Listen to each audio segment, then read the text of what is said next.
காலையில் எழுந்தவுடனே நாம் என்ன செய்ய வேண்டும் என்றால், அப்பா, இந்த நாள் ஒவ்வொரு நிமிஷமும் உம்முடைய கிருபையினால் என்னை வழிநடத்துங்க ஆண்டவரே.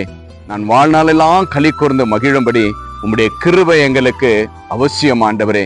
உம்முடைய கிருபை இருந்தா எங்களுடைய வாழ்க்கையில எல்லா நன்மையும் தொடரும் என்று நீங்க விசுவாசத்தோடு நீங்க காலையில் எழுந்து வேலைக்கு போகும் பொழுது, வெளியே போகும் பொழுது, அநேக காரியங்களுக்கு நீங்க கடந்து போகும் பொழுது, கர்த்தருடைய சமூகத்துல நீங்க எழுந்தவுடனே இந்த காலை உம்முடைய கிருபை எங்களையும் என் பிள்ளைகளையும் குடும்பத்தையும் பாதுகாக்கட்டும் என்று கர்த்தருக்கு நன்றி சொல்லும் பொழுது கர்த்தர் அந்த கிருபையை கொடுக்க அவர் வல்லவராயிருக்கிறார். அப்போ நம்ம காலையில் எழுந்தவுடனே முதலாவது நம்ம என்ன சொல்லணும்னா, எங்க வாழ்நாளெல்லாம் களி கூர்ந்து மகிழும்படி கர்த்தாவே உம்முடைய கிருபை ஒவ்வொரு காலை தோறும் எங்களுக்கு புதிதா இருக்கட்டும் என்று நீங்க செபித்து கேட்கும் பொழுது கர்த்தர் அந்த கிருபையை உங்களுக்கு கொடுக்க வல்லவராயிருக்கிறார். கிருபையோடு நீங்க சமாதானமா நீங்க வெளியே எல்லா காரியங்களையும்